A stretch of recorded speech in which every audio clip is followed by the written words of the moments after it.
we got to know this guy, our next guest this winter in Calgary, Justin Kripps. If you look at his Wikipedia, just Google him. It says, well, you down some weight? Look at this guy. Oh, he's got a lot of news to drop here. Canadian bobsledder, reigning Olympic co-champion in the two-man bobsleigh following his gold medal win at the 2018 Winter Olympics in Pyeongchang, South Korea. Justin Kripps joins us today. Last time we talked, Justin, I felt like you had some decisions to make. They were weighing on you, and that was way back when the snow was on the ground. And now your life's changed quite a bit. Tell us about it. Yeah, I mean, the snow's about to hit again, I think. So it took me a bit of time to make those decisions. But yeah, I'm hanging up the spikes, parking the sled, so to speak. And just moving on, retiring. Well, congratulations, by the way, on that. By the smile on your face, it looks like you're at peace with that decision. But we've got a lot to get through here today. I just learned some things about you that I didn't even know. But, you know, the gold medal, all your medals in the Olympics, all that. Did you feel like you got nothing left to do, or what led to the decision to retire from bobsleigh? Yeah, I mean, that was part of it. It was, I felt like I'd accomplished everything that I kind of set out to. I mean, even more than that. And I just had such an amazing last 4 years, especially, and I'd say probably like 6 years leading into these games. Just so much fun and a great group of guys, and just the most fun I've had sliding ever. And I just thought, like, you know, it's a lot of work, obviously, getting to that level and being able to compete for, you know, the podium. And I just kind of wondered, you know, where's that motivation going to come from now? You know, I did the 2-man medal, I did the 4-man medal. The 4-man was a bit of a Cinderella story. And yeah, I think it's just like a perfect exit point, and time to do some other things. Well, and we'll get to that. And, you know, I was going off your Wikipedia. I'm like, has there not been an Olympics since Pyeongchang? Yeah, Beijing, where you had bronze in 4-man. So you look thinner. So are you eating less, training less already? Or I mean, am I even right in that, in saying that? Yeah, I'm down probably like 15 pounds from kind of race weight, what I was in Beijing. And like, yeah, I mean, it's just, I haven't changed that much. You know, I'm trying to eat relatively healthy, but I'm also really enjoying my my newfound retirement. So it's just, you know, not training that much, like training full time, and all the kind of eating that goes along with that to recover, and also maintaining that body weight for bobsleigh. You know, it's a gravity sport, and my kind of weight that I like to be was 220 to 225, and had to maintain that as any way I could. It must have been March when we had you on, because you had just got back from Beijing. Were you married yet at that time? No, I wasn't. I was just getting ready, getting set to head down to California and get married there. So tell us how that all went. Oh, it was amazing. You know, my wife did such an incredible job of sort of putting everything together and planning the wedding while I was, you know, off doing my thing and racing at the games there. And it was just such a amazing experience. And with it being kind of coming out of the majority of like 2 years of COVID, a lot of people hadn't gone out and had fun in a while. So we had a lot of people come down from Canada, and some of my family from Australia, and people from the States. And it was just it was a party, and the weather was great, and everybody showed up, and we ended up married. So it was awesome. Good for you, man. Where did you get married? Where did you specifically tie the knot? It was in La Quinta, California, which is just outside of beautiful Palm Springs, right by PGA West there.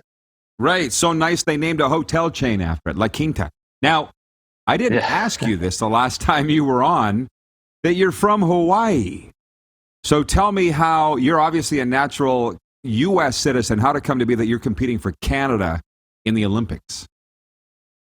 Yeah, I mean, it's kind of my sort of life story and upbringing is pretty uncommon, I would say. My dad is from Vancouver; he's Canadian, and my mom is from Perth, Australia. And they met while they were both aid workers in Papua New Guinea. And so, you know, fate, I guess, right? Like how random is that? But they were then working in Cambodia for UNICEF when my mom was pregnant with me. Cambodia wasn't recognized by the UN at the time because of the Khmer Rouge atrocities, and so they flew my parents out to have me born. And my dad wanted to do that in Hawaii, and he had just sort of got a little place like in the middle of nowhere there.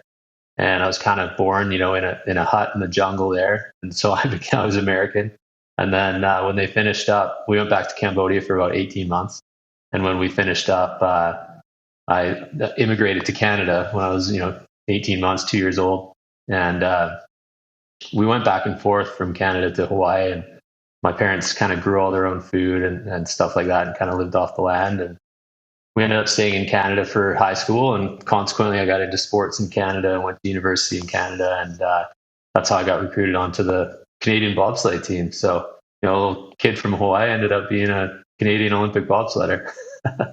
Well, that's really cool, and everybody has a story, and that's why when you were on the first time, I did not hear that. So I'm just sitting here enjoying the story. So congratulations on that. And, we had Kaylee Humphries on after the Olympics, and she told her story. I don't know where you stand on that, and I won't ask you, but Kaylee's story from going from one country to another and the stress involved, good for her. They're all just great stories. And you alluded to off the start here that something's new on the horizon. You know what your next path is going to be?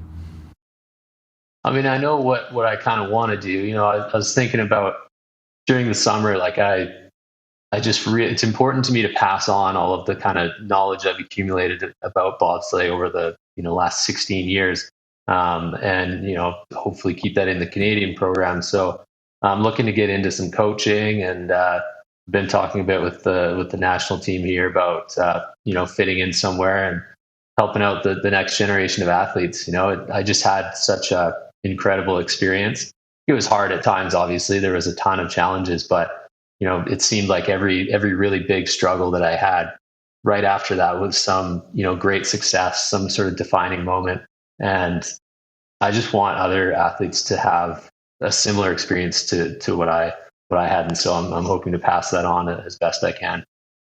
Well, good for you for giving back. And do you feel like training through COVID and competing in multiple Olympics, nothing's going to be more difficult than that? Whatever your next, like you learned a lot over the last, your whole lifetime in the sport, obviously, but it's been a grind. Yeah, it's been a grind for sure. And just so many challenges, big challenges. And that's what I think sport is about, is overcoming those challenges. And you can kind of take those skills and into your, life after sport. And I think that's just something that I want to impart to the next generation of athletes as well, is that, kind of embrace the challenges, embrace the struggles, because that's kind of what ends up separating you from everybody else, is overcoming those things and pushing through it and reaching for new heights. And it's quite the ride for me. Well, congratulations on it. There's no doubt you've got plenty to offer. I want to thank you for giving us your time. If there's anything you need from us, you know where to find us in your next role. And hey, enjoy the fall. And what's next for you, Justin? Yeah, thank you very much. Thanks for having me again. Olympic medalist Justin Kripps joining us as he announces his retirement from the sport of bobsleigh. Hey, everybody. Thanks for watching the RP Show on YouTube. And don't forget, we're live daily on YouTube from noon to 2 Eastern. If you like what you see, hit subscribe. And if you like the program, check around for other segments of the Rod Pedersen Show here on YouTube.